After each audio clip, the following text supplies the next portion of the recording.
Retro Rewind. Retro Rewind. This is Retro Rewind.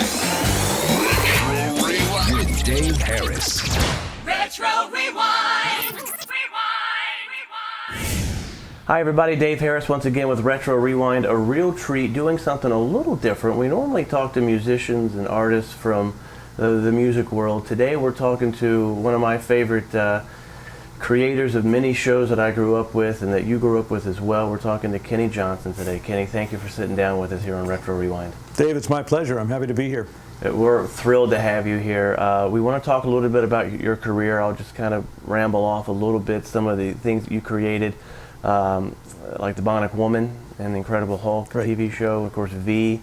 You also wrote and produced the $6 Million Man during its run. Right. And just kind of would like to talk a little bit about all Alien of that. Nation, don't forget Alien Nation, of Nation. course. Forgive me, yes. Yes, of course.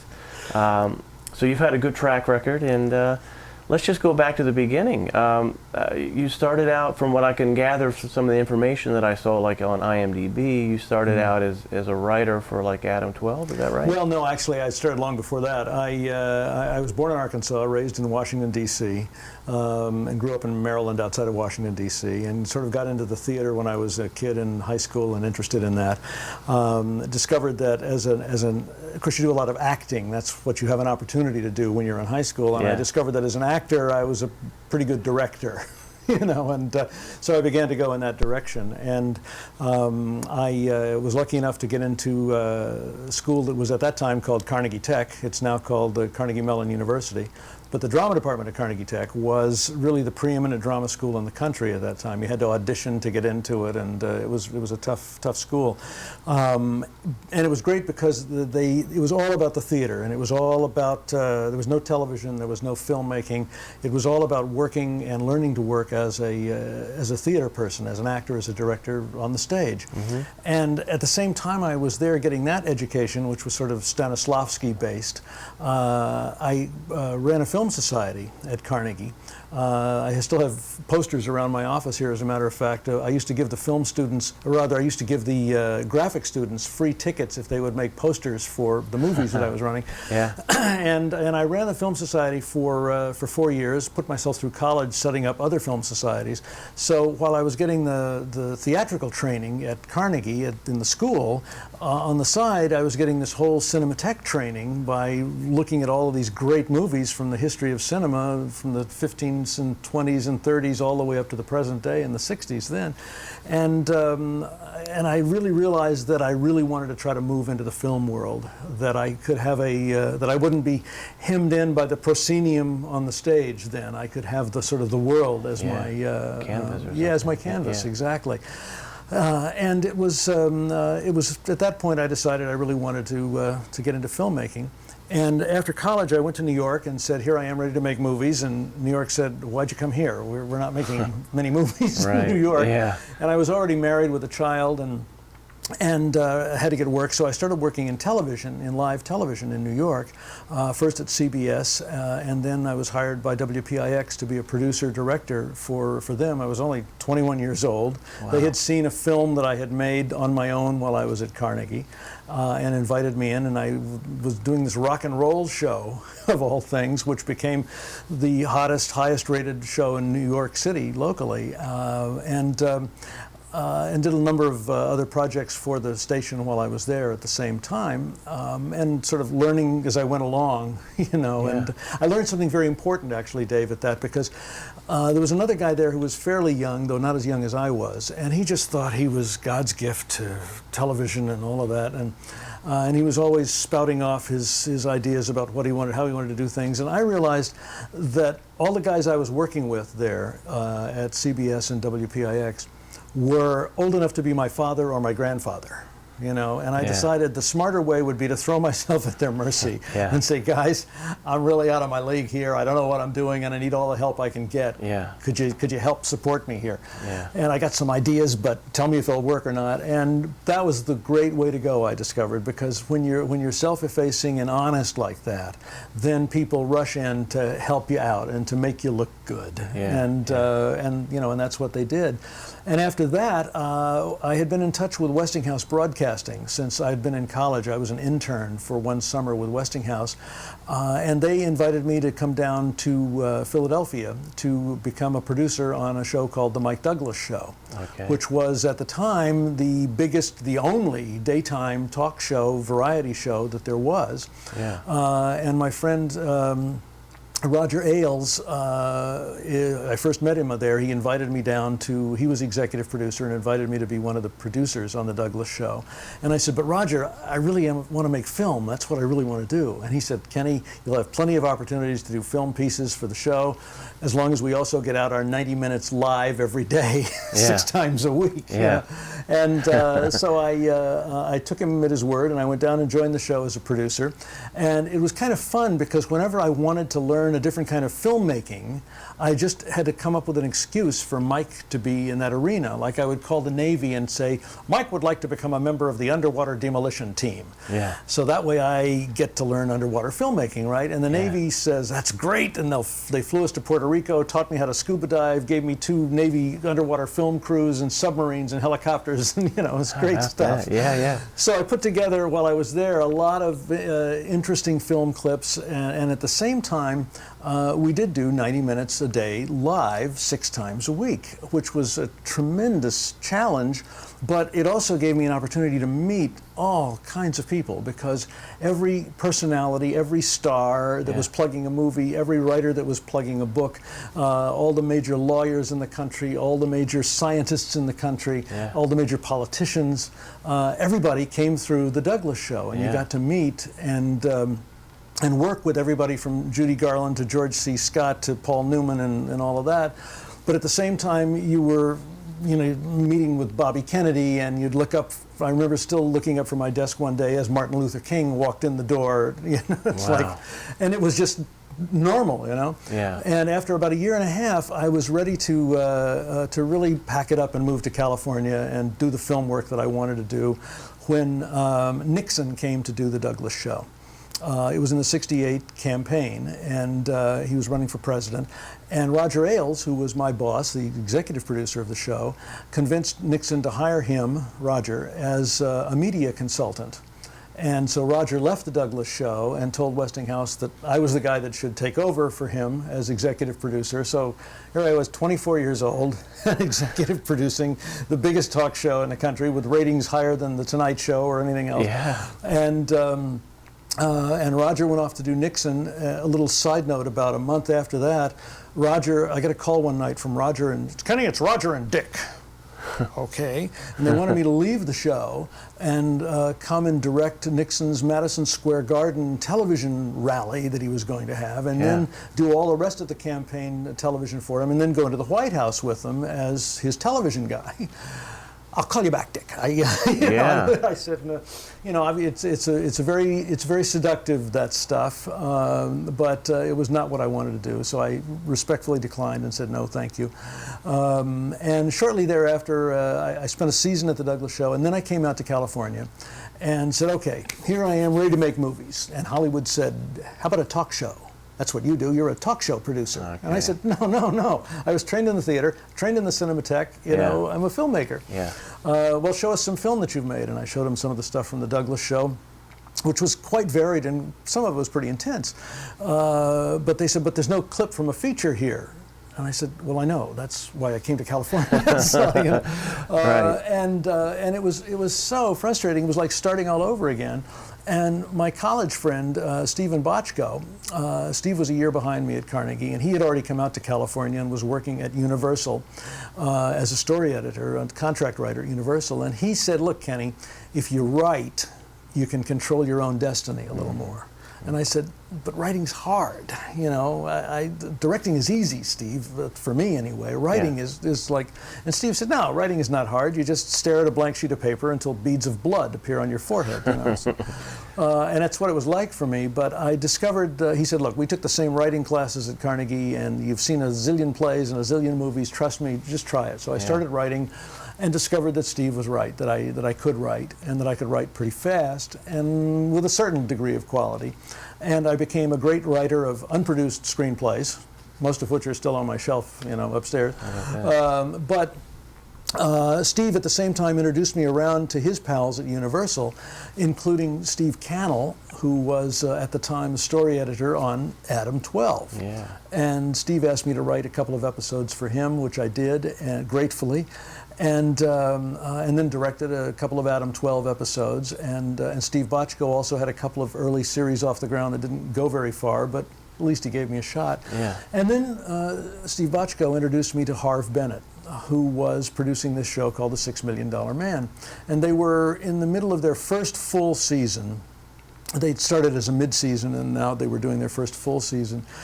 And they were sort of scraping the bottom of the barrel, and they were out of ideas for scripts, and they were, you got to get stuff on the air. So Harv read a spec feature that I'd written and liked the writing, and asked me if I'd bring him some ideas. So I went in and sat down, and we talked and hit it off and talked about a bunch of things. And one of the things that seemed to sort of come to the top was the idea of doing The Bride of Frankenstein, the idea of taking making a woman into an appropriate mate for his monster Frankensteinian Steve Austin. Right. Okay. Right. And so I wrote the script for. It was originally called Homecoming. It was a 1-hour episodic script. And Harv liked it a lot, but he and Fred Silverman, who was running ABC, felt that the story was too dense. And I said, well, what do you want me to cut? And they said, no, we don't want you to cut. We want you to make it longer. We want to do the first 2-parter. And I said, do I get paid again? Yeah. It was great because it was the only money that I'd made all year was that script. And not only did I write it and get paid again, but Harv really sort of became my mentor, took me under his wing, and he said, look, I'd really like you to join the $6 Million Man as a producer. And I said, oh, Harv, thank you so much, but producing is really a pain in the ass. I said, I'm a director. I mean, let me just write and direct for you. And Harv said, you know what, Kenny, let me explain. In television, it's the producer that controls the medium. The producer hires the writer, the producer hires the director. I said, stop, Harv, I'll take the job. Yeah, yeah. And naturally, I took the job so that I could hire myself to write and direct, Dave. Sure. You know? And it worked out. It worked out pretty well, particularly with the Bionic Woman, because and Harv invited me in so that I wasn't like just the writer, even on this first script that I had written. He really involved me in the casting of the actress, because we knew that we needed a special actress. We saw a lot of film and tape on a lot of different women, but Lindsay was a contract player at Universal, had done one movie, The Paper Chase, and which had looked like she might be having a feature career. She was a model at first, right? She'd always been an actress, interested in being an actress. She'd done some modeling, yes, she had, but she was really a natural actress. She was really, that's what I think attracted us to her. We saw an episode of Rockford Files that she did for my friend Steve Cannell, who had now created Rockford Files and moved up. Started his career, you know. Yeah. And we saw an episode of Rockford that Lindsay did, and she just lit up the screen. Yeah, that's right. Because she had this ability to make it sound as though that it wasn't written for her, that it was just happening and spontaneous and all. And that's part of the reason that we brought her in as Jamie Summers, because I wanted somebody that was very intensely human, that the audience could really connect with, that they could feel like was the girl next door, and really develop an affection for. And that's that's what happened. And during that, Harv asked me to join 6 Mil, which I did, and then very quickly, because the Bionic Woman episode took the $6 Million Man into enormously high ratings that it had never had before. Suddenly, Freddie Silverman said, well, we really ought to spin this. First of all, she died, and then I had to bring her back. Because I said, we shouldn't kill her, fellas. This is too, no, they said, no, we want her dead, very dead, dead. Drama. Yes, drama. It was the year of Love Story, so it's like, no, she's got to be dead. I said, this is a mistake. Okay, so we killed her off. And then we started getting the letters from people all over the country. My favorite came to Harv from the head of the psychology department at Boston University, who said, how dare you create such an important, viable female archetype, such a great role model for young women, and just toss her away. What are you thinking, And at the same time, Freddie Silverman in the network had been looking at the ratings and said, yeah, we really ought to bring her back. We shouldn't have killed her. Why'd you kill her off anyway, Kenny? That was a dumb idea. Bring her back. I said, oh, okay. So I came up with a way to bring her back to life, and with just enough brain damage so that she had forgotten she was in love with Steve Austin, which made for a wonderful sort of dramatic poignancy. So the audience wanted them to get together. And Lindsay said, hi, Steve, you're my friend. And Steve's going, oh, but Jamie, I love you, Jamie. You know, it was, I mean, he even sang a song for her. Remember that? Oh, that's right, Jamie, sweet Jamie. You know, that's it. We brought it when we did the Return of the Bionic Woman that fall. It took 6 million into the top 10 for the first time. And the show stayed in the top 10 for as long as I was with it. I don't know what happened after that, but it also inspired ABC to spin off Bionic Woman as a separate series. And so for a while, I was writing and producing both series at the same time. Which I mean, doing one episodic show, Dave, is like living in a garbage disposal. Because it's just so fast and furious constantly. Doing two is there's no hope, you know. And after a while, I said, I went to Lee Majors and said, Lee, I just can't do both shows. I'm eating myself up, and the quality's going to begin to suffer. Well, stay with me, Kenny. You know. I said, well, I made this baby. You see, I can't just make my baby and walk away. So he understood, and he was cool about it. And I stayed with Lindsay, and we went off and did another year and a half, and I spent a lot of time with her, Dave, listening to how Lindsay spoke, and the vocabulary and the phrasing and all. And when I would write Jamie's character, I would write into those strong suits, so that Jamie really was Lindsay in many, many, many ways. And second season, she won an Emmy too. Yes, she did, and rightly so. Yes, you know, it's extraordinary. I just did the other day, I recorded a commentary for my Doomsday is Tomorrow two-parter that I did on Bionic Woman. And there's a couple of scenes in that still choke me up when I see them.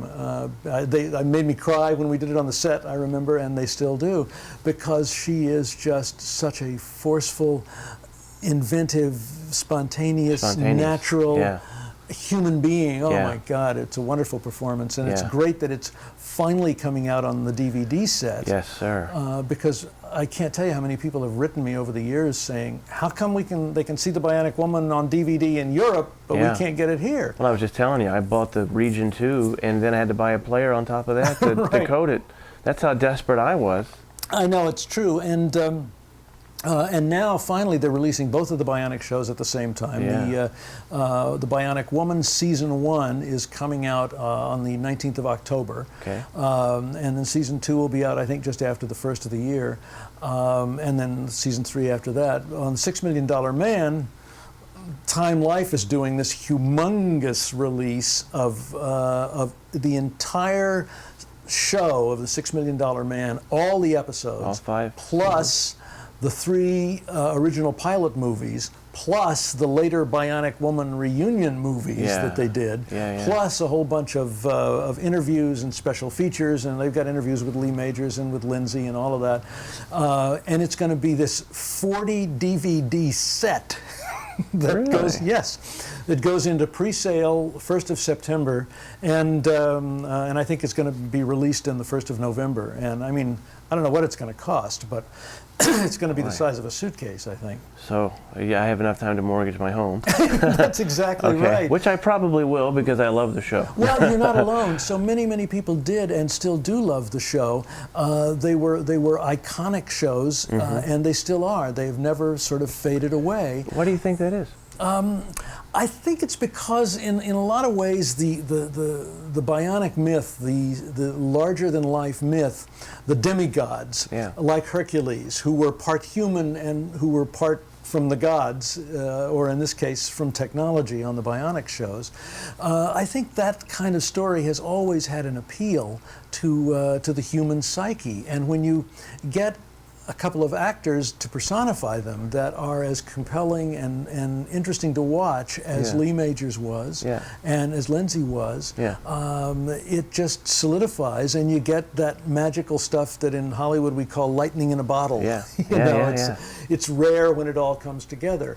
And you can see how rare it is when you see the attempt that was made to remake The Bionic Woman as a new television series a couple of years ago, which just totally missed the mark in terms of heart and humanity and humor. I think probably my greatest contribution to the $6 Million Man that I certainly did even more of in The Bionic Woman was bringing a sense of humor to the shows. Because before I got to 6 Mil, it was pretty earnest. You know, they were missions, and it was all serious, and it was all Oscar saying, "Steve, you can't go in there, pal. You know, that's so dangerous stuff." And so there was a heaviness to it, and what I tried to bring to it was, how would I behave if I was bionic? Well, I'd mow the lawn that way. You know, I'd peel potatoes that way. I'd do, you know, whatever I could do. There's a scene in one of the Bionic Women where I have Jamie open a can of tuna fish with her thumbnail. That's right. Because, you know, that's right. And it was little throwaway things like that that humanized it and that made it real. And also, in the original Bionic Woman, Jamie was a woman who was not trained for that sort of thing at all. It always fascinates me when they, as they did on the new series, when they can give a woman bionic parts and suddenly she becomes a martial artist. Wait a minute. That's a skill set. That's right. You know, that's a whole different talent, and that has to be honed. And Jamie was not that way in the entire series of The Bionic Woman. Lindsay never threw a punch at anybody. It was more fun to see her pull the rug out from under them, literally, or to do something, or to be defensive. But you know, it was too easy to throw a punch. And also, I wanted her to be accessible so that you could feel like if you were a guy, that you could sit down and have a cup of coffee with her, or a drink with her, or take her on a date and not worry about getting your head knocked off. You know? So we were very careful about the fact that she never threw a punch. I did the same thing later in The Incredible Hulk as well. There was a lot of violence in The Incredible Hulk, but it was almost always property damage violence. And when people got thrown or pushed or something in The Incredible Hulk, they always, it was defensive more than anything else. You never saw Louis Ferrigno grab somebody and go boom. Because, again, it's too easy. You know, it made us to be more creative in our use of the creature, and that was important for me to maintain throughout. I'm going to bring up another point, what you just said here in just a little bit when we get to the Hulk, but just real quick, I want to say two things. One, you mentioned Harv Bennett. I want to give a nod to a show that I grew up with that I thought he did great with, that didn't really get to live a life, would be The Invisible Man. Which I really loved that as a kid. And I talked to him once, and a USC game was coming on, and I guess if you know him, that conversation was over pretty quick. USC's on. I'll talk to you tomorrow or something. I think it was a Saturday, obviously. But I think he's a legend as well. Well, Harv was terrific, and I learned a tremendous amount from Harv from the beginning, because I said, you know, Harv, I'm happy to do episodic television. I'm grateful for the job, and he said, well, let me explain something, Kenny. Doing 1 hour episodic television is the greatest training you can ever get for making movies. Or for waging war. You know? And it's true, because writing for episodic television is probably the hardest kind of writing there is to do, because you don't have an hour, you only have about 43 or 44 minutes to tell the story that you need to tell, with a beginning, a middle, and an end, and serve all the characters, serve all the action, serve all the plot and the story, and trying to cram that in and do it gracefully and so that it works is really, really hard. I would often have agents pitch me on, well, we got this big feature writer, I'd like to write an episode, and we'd say, no, thanks, but no, because we tried it a couple of times and they didn't understand the incredible discipline that was required to do a 1 hour episodic television show. And trying to produce one was even harder. I mean, when I started on 6 mil, the budget was about $450,000 an hour. And I thought, well, that's the most money I'd ever heard of in my life. Yeah. You know, this is great. I can really do something great. Yeah. Well, after you've paid the crew and paid for the locations and bought their lunch, there's not much left to make the movie with. And so it was constantly a challenge to figure out how could we tell the stories that we wanted to tell, and still have them look anything like a movie, which is what audiences often don't see the difference between a television show and a movie. Right. Well, except that when you're doing a movie, you've got 9 months to make about 2 hours of film. When you're doing an episodic television show, in the same 9 months, you have to do 22 hours of film. Yeah. You have to shoot the shows. In those days, we started on 6 mil in 6 days. They were 6-day filmings, all you had. Wow. Bionic Woman was the first 7-day show in Hollywood. Wow. And it was because Lindsay really just didn't have the stamina to, and she was in practically every shot, to do that intense work. So we eased into a 7 days, and then when we did The Incredible Hulk, I went to Frank Price, who was running Universal, and I said, Frank, you want to do the Hulk as a series? Yes, can we do it? It's going to be a great series. The movie's been great. No. Yeah. I said, Frank, it's going to be an 8-day show. No. Yeah. No, it's not. No 8-day episodes. No, you can't do that in television. It's only 7 days. Yeah. I said, Frank, you'll see. You know, and the Hulk became the first 8-day show, and so I was the pioneer of the 7-day show, and then I was the pioneer of the 8-day show, and now most all shows in town are shot in 8 days or more, depending on what the circumstances are. But Harv was right in that it was fantastic training, because once you've learned to work under those restrictions, then when you have a little more money and a little more time. When I directed Short Circuit 2, I remember the first production board was like 75 days. 75 shooting days, and I thought, what am I going to do for 75 days? Yeah. You know, this isn't that complicated. Yeah, I'll have this picture shot in 35 at the most, you know. That was before I started working with Johnny Five, and I discovered when you work with a robot that can do 60 different things, what that really means is that there are 60 things that can go wrong. Okay. And it was always the thing that you needed that would be the thing that went wrong. You know, I need the robot to point. Well, that cable is broken. You can do this. You know, and we Murphy's shot. Law. Well, we shot every one of those 75 days, and it was a challenge even to do it at that. I had friends who were working on the Titanic, which at the time was the most expensive movie ever made in Hollywood, who said, we just couldn't do it right. We just didn't have enough time, and we didn't have enough money. And it was like, you know, so everybody always feels like you just don't have enough time or money, no matter how much you've got. You know, still touching, we'll move off the Bionic shows, but you know, I think some of the biggest episodes would involve Bigfoot, and I know there was an episode where there was like a 3-parter that crossed shows between. Yeah, we did a couple of crossover shows. The beauty of having characters that had pre-existed on the $6 Million Man was that we could, when we were doing the Bionic Woman, we could bring sometimes bring Steve over. We brought Oscar over all the time. Oh, right. Richard Anderson was the luckiest actor in Hollywood, and Marty Brooks, who played Dr. Rudy Wells. Yeah. They were working on 2 shows simultaneously in Hollywood, which is a thrill to try to schedule for, let me tell you. Oh boy. But on $6 Million Man, the two things that people always remember the most and ask me about are obviously the Bionic Woman and also The Secret of Bigfoot. Yeah. And as a matter of fact, this Wednesday I'm recording my commentary for Bigfoot. I didn't direct it. Mostly I've done kind of commentaries on episodes that I directed. But this one I was only the writer-producer on, but it's funny, I reminded myself that I should take this along because I still have it. I have 2 of them, actually. This is the Bigfoot, and it was the plaster cast that we used in the episode. And this is actually the foot imprint of Andre the Giant, who played our Bigfoot for us. And all we did was we extended the heel about 3 inches, about that much. So that is Andre's real foot. Those are his real toes. And it wasn't until '97 when I worked with Shaquille O'Neal that I ever run into anybody with a foot that size again. That's crazy. Because Shaq has, I think, a size 23 shoe. And Yeah, they were. It was a seminal episode. A lot of people remembered the Bigfoot episode, and it was fun to go back and look at it. I hadn't looked at it in 30 years since I originally did it.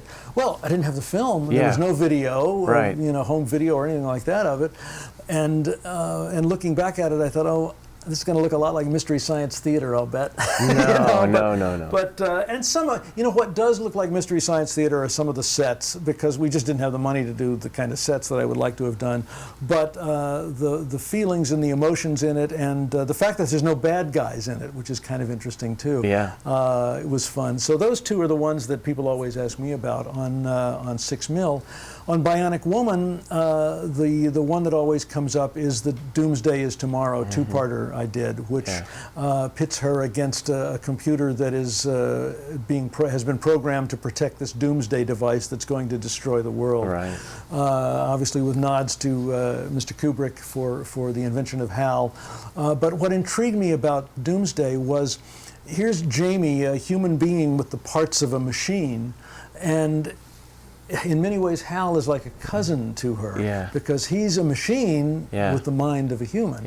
So it was lots of interesting stuff to play about emotion and human sensibilities versus that kind of thing. And I did the commentary for that last week. It'll be on the Bionic Woman set for the 2nd season, and it was fascinating to be able to go back and see that it still works. It's still a pretty solid piece of work, and I'm very, very proud of that. Just one more quick question about that, too. Why the switch? Because Andre the Giant did it first, and then you used Ted Cassidy second. Yeah, Andre. Who played Lurch. Finding Bigfoot is not easy. Yeah. And we hired Andre to play Bigfoot in the first one because he was the biggest, beefiest guy we could find. He was 7 feet tall, over 7 feet, I think, and weighed 400 to 500 pounds. He was a massive guy. And a big-time wrestler. He had made a big name for himself already as a wrestler. And when we came to do the return of Bigfoot later on, because the first one was so wildly popular, we revisited it and did it, as you say, as a crossover. It started on one of the Bionic shows, went to the second one, and then went back to the first one again. And all of those are going to be on the sets, on both sets of the Bionic Woman and the $6 Million Man DVD set. But Andre was making so much money on the road wrestling that he said, I can't come back, I'm sorry. And he was just making more money than we could pay him. And so we managed to find Ted Cassidy, who people remember, I guess, as Lurch from Addams Family or something. And Ted was great, and an actor also. I mean, Ted was a real actor, whereas Andre was not, but held up very well for us. But Ted was, there's a photo, as a matter of fact, on my website, which is just, incidentally, kennethjohnson.us, www.kennethjohnson.us. There's a photo on my website of me and Lindsay sitting on the back lot with Ted in his Bigfoot outfit, holding a soda or something. It's very funny. I remember walking out of the set one day of the original one where Andre was playing gin rummy with one of the crew guys. It's Bigfoot sitting there playing gin rummy. It's a crack up. And not speaking English too, by the way. No, Andre only spoke French. When we did the Bionic $6 Million Man, he spoke only French, and my French was only high school, so not so good, But he was great. It was long before he did Princess Bride, of course. And but Ted became a real pal, and Ted had this voice that was down here from the center of the earth. And when we did the Incredible Hulk, I was looking for somebody to help me voice the, And even though we on the dubbing stage we would pitch it down, so even when Ted would go, we'd make it lower, really low. But Ted's voice gave us something to work with. So I brought Ted in to be the voice of the Incredible Hulk. And Ted also is the guy who does the opening announce, Dr. David Banner, physician, scientist. That's Ted. In the second year of the Hulk, he died, and I remember Universal coming to me and saying, "Okay, we need to get somebody else to do the main title." And I said, "No, we don't. It's going to stay that way." And we did bring Charlie Napier in to do the Hulk growls for me, because Charlie also a wonderful character actor. You know him the minute you see him. Well, yeah, he's from my neck of the woods. There you go. I'm from Glasgow, and he's from Scottsville, Kentucky, and they're just right there. Oh, that's it. Well, Charlie's great and has done a lot of work for me over the years, but he also had a deep voice, so I enlisted selected him to do the Hulk. But it was a good run at Universal, and Universal was very kind to me over the years. There, we had did a number of other shows too, and a couple of TV movies. But I finally left and decided I should try some new turf, and went to Warner Brothers.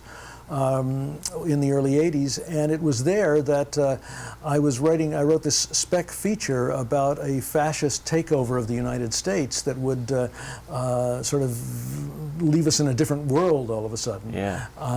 And my friend Brandon Tartikoff, who was running NBC, read it and asked me if we could do it as a miniseries, but he didn't think that Americans would really understand fascism. I said, well, it's not a complicated concept, Brandon. You shave your head, you put on a brown shirt, and you beat somebody up. Yeah. and you cut off all communication so that you're in totalitarian control of the country and the world. And he thought, well, it ought to be an outside force like in those days, the Soviets, because it was still the Cold War in the early 80s, or the Chinese. But I just didn't believe that could really work. And then the idea of aliens came up. Somebody mentioned it, and I went, because I was trained, as I said, in a classic theater at college at Carnegie. I was trained from Sophocles and Aeschylus and Euripides and Shakespeare and Strindberg and all of the great classicists. And suddenly, you do the $6 Million Man, you do the Bionic Woman, you do the Incredible Hulk, and pretty soon people begin to think of you as pigeonholed. Yeah, as pigeonholed. Yeah. The sci-fi guy. I remember when I was working with Vincent Price on the Mike Douglas show, I said, "Oh, Vincent, it's such a shame that you got typecast into that horror movie role because he had done such wonderful other work." That's right. He's a great actor. That's right. And he said, "Oh, my darling," he said, "it was a great life and a wonderful living. It was fine. I enjoyed it. I had fun with it, and I went with it." And so I try to remember that myself, when I say, "Gee, I'd really like to be doing Ivanhoe or something else more classical." Yeah. Actually, that's when I took on the Incredible Hulk. It was with the understanding that I would get a 4-hour miniseries of Ivanhoe in return for it. Yeah. And of course, the Hulk went on and became this humongous success, and asked me if Ivanhoe has ever yet gotten made. It hasn't. No, it's very frustrating. Is that still part of the contract? You can call it in now. The contract long gone. Frank Price left Universal, and suddenly all the contracts fell away. But what Brandon and I worked out turned into what became known as V, and the title came from the idea that. I remember seeing propaganda posters in my research of the Nazi propaganda posters with the Wehrmacht soldiers with the little Dutch girls on his shoulder with the pigtails, going, "Hi, we're the Nazis, we're the new guys, we're here to be your friends, protect you from the English." And I said, but then in my research, I would see those posters, but with big red V's painted over them, which was, of course, the symbol of the resistance for victory. It amuses me somewhat in this new V series that they're doing now. They refer to the visitors as the V's, and it's like, no, that's not what V is all about. V is for victory. V is the symbol of the resistance, not the name of the bad guys. But everybody, it's the danger of reimagining something. I guess so. That's why I don't reimagine it right now, to be honest. When you reimagine things, sometimes the essence of it gets lost. That's what happened on Bionic Woman. And when I saw that David Icke was going to be doing Bionic Woman, I thought, well, this could work. He's a really talented guy. And he had a lot of talented people working with him. But when it failed, bless his heart, he took it on the chin. He stood up and said, we never figured out what the show was about or how to do it. Okay. And it was missing the heart that it needed. That's right. And, that's right. And he copped to it, and because that's exactly what was wrong. And that's happened so often that when people have tried to take these iconic creations that I have been a part of and transform them into some new manifestation, like the Hulk movies that were made. The movie that Ang Lee directed, the first one, was like 3 or 4 different movies, none of which ever quite came together. Right. And it's funny, I got a call from one of the writers who just called me out of the blue. I didn't know him. He said, "Kenny, I just got to tell you this, man. There were 12 writers that worked on that Hulk movie over 10 years. And he said, in every screening that I have been to, the only line that gets a rise out of the audience is, 'Don't make me angry. You wouldn't like me when I'm angry.'" Right. Which it's funny, I can still remember with that, and that was in the main title of V every week, of course. And what you saw was take 2. Take one, Bix came out and was playing it angry. Mr. McGee, don't make me angry. You don't like me. I said, wait, cut. And I went up to him and I said, Bix, it's a joke. Yeah. He said, And he got went it. back and he totally nailed it. Nailed He came it. out with that wonderful little bit of humor, And but after the premiere of the first Hulk movie, one of the critics in the audience came up to me and just took me aside and said, Mr. Johnson, don't make me Ang Lee. You wouldn't like me when I'm Ang Lee. Oh my gosh. Perfect. Wow. Perfect. Yeah, it was really a terrible movie that opened very big, just like the Bionic Woman when they first put it on opened very big, and the series of V when they put it on opened very big, but they didn't have the staying power because on the Hulk movies they had totally missed again the heart, the humanity, and the emotion of what we had created with a show that was so fondly remembered as The Incredible Hulk was. And when they did the second one, and I saw Ed Norton was involved, and I thought, well, first of all, everybody was sort of stunned that they were doing a second one after the first one was such a terrible picture.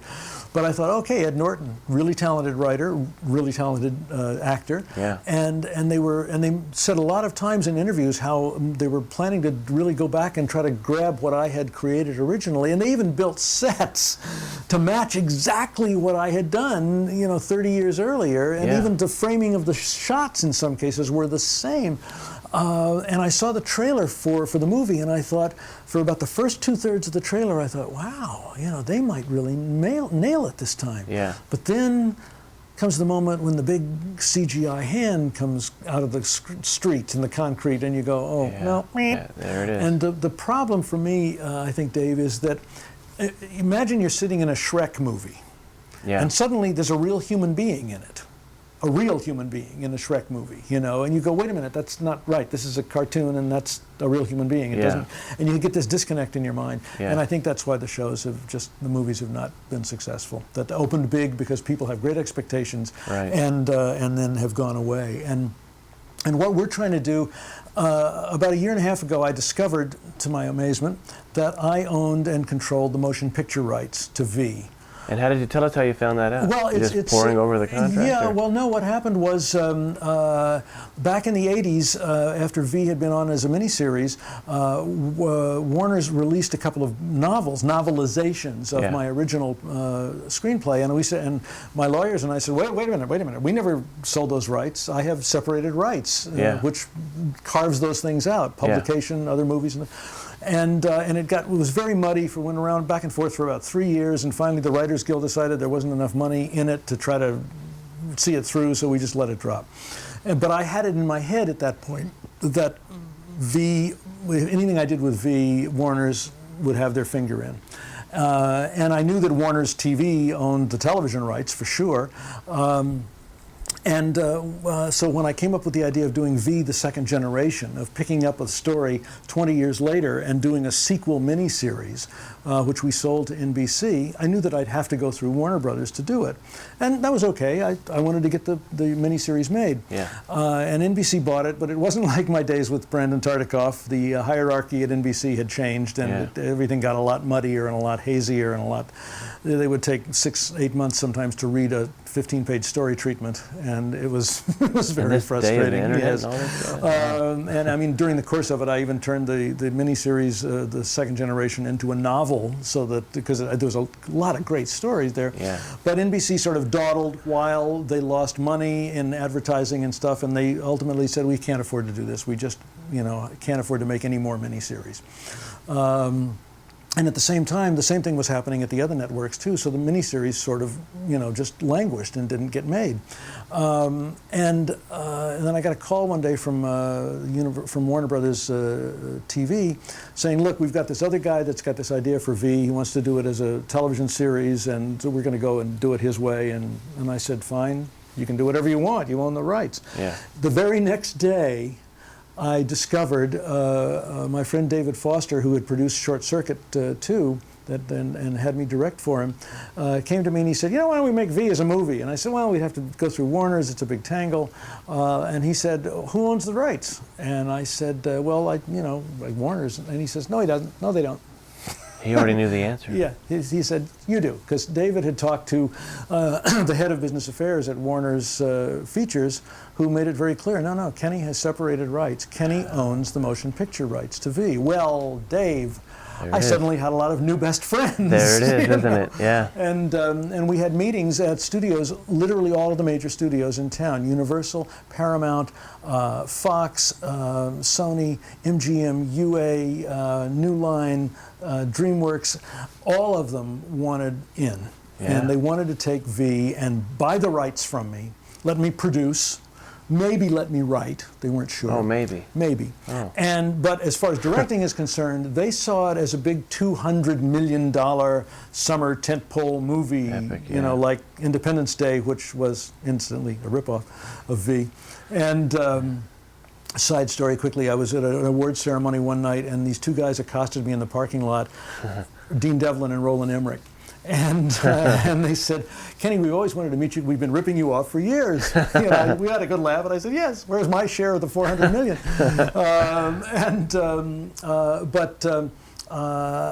What I was interested in doing was not go.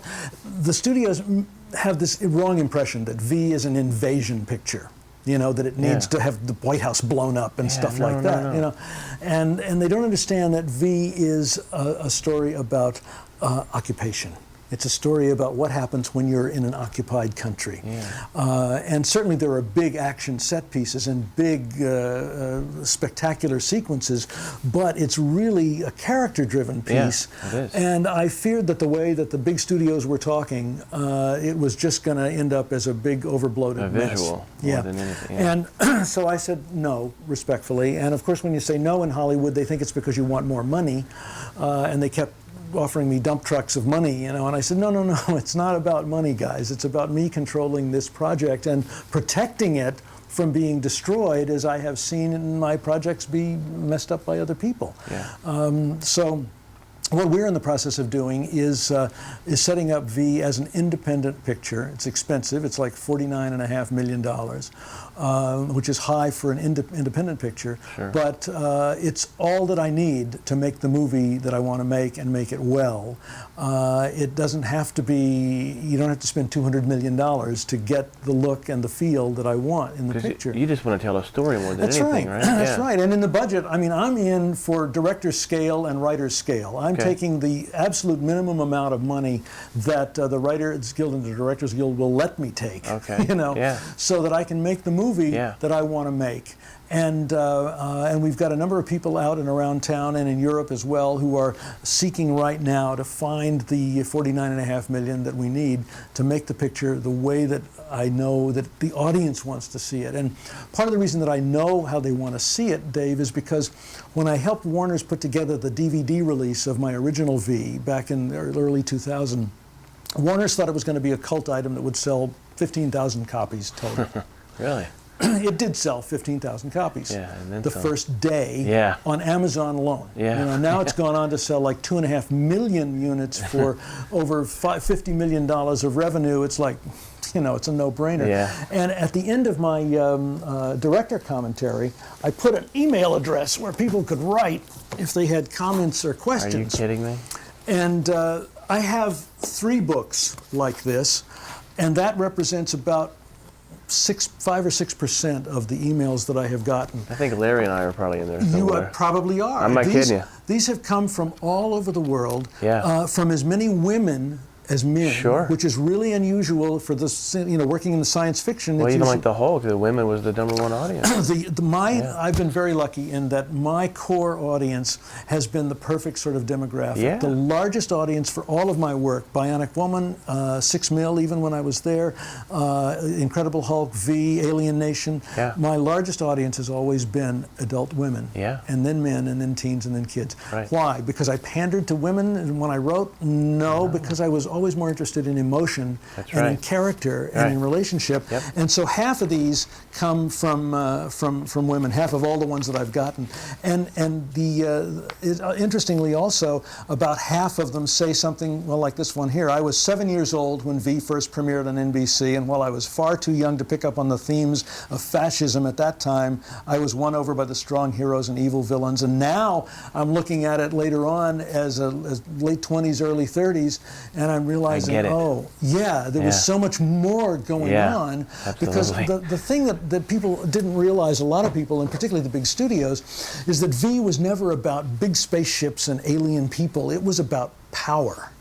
It was about a force that was in power and who had a stupefyingly omnipotent power over people, and how the average everyday people in the street, some of them would suck up to that power, just like the Vichy French did in World War II. Yeah. Or others would say, well, if I keep my head down, they won't bother me. Right. Or still others would say, no, this power is being abused and we need to fight back against it. And they, of course, become the heroes of the resistance. And because of that, V is a timeless story that never goes out of style. And so that's what we're going to do. This is the production book for V, the movie, which is what our $50 million picture will be. I'm shooting it in native 3D. Which once I'd seen some of the early tests that Jim did of Avatar, and thought, okay, this can be a lot more subtle than I remember 3D when I was a kid. Right. And it can, and this is a natural kind of project to use that in. Not that it needs it, but it can enhance it just that much more. And so here it is, and it's based very closely on my original 4-hour miniseries. I'm a big believer in not trying to fix something if it's not broken. Good. At the same time, I wanted to make sure that it would live and breathe in the 21st century, and have references to all the things that are new now that weren't around in the 80s when I did it. Right. But the core story of resistance against a tyrannical oppression, I mean, it goes all the way back to Spartacus and the revolt of the slaves. You know, it's the kind of story that hits you where you live. So. So that's what we're determined to do, and it ends, of course, with a major cliffhanger, so that it allows us the sequel possibilities as motion pictures of doing V, the second generation. There's enough material in this novel to do at least one sequel, and probably more. So that's what my focus is on right now, is to getting that movie made with the people that I want to make it with the creative control that will allow me to make sure that it doesn't get messed up, and we're all really terribly excited about it. Well, we wish you the best of luck, Kenny. It's a real pleasure and a thrill to be here, and to look at some of the photos and memories that you have here is just. With this kind of job, you don't get, bowled over much. It's kind of like you got to, you still have to be professional about it. But, this is my childhood in this room, man. Sure. It really is, and you're a big part of it. I understand. Well, it was mine too, in a lot of ways, because I was very successful young, and people say, "Gee, I grew up watching your shows," and I usually say, "Yeah, I grew up making them." Yeah. I was the youngest producer on the lot and the lowest paid at Universal, but it was like graduate school with pay for me, and I've always tried to make certain that the people that I surrounded myself with on the creative team were smarter than I was. That's the real secret to success, is hiring people to work with you who are smarter than you are. Yeah. And that has been part of the reason that I've achieved the success that I have, because we have a lot of fun on my shows. And there's always a gag reel at the end, and there's a sense of creativity. And the way that I've always worked is that if the stagehands have got an idea about the makeup, I'm listening, because I never know where the good ideas are coming from. And when you take somebody's idea and use it, and you aren't afraid to say, that was his idea, that was her idea, as opposed to, I have to have all the good ideas. It's been fun, and it will continue to be. Interviews, news, contests, and past shows, all at www.retrorewind.com.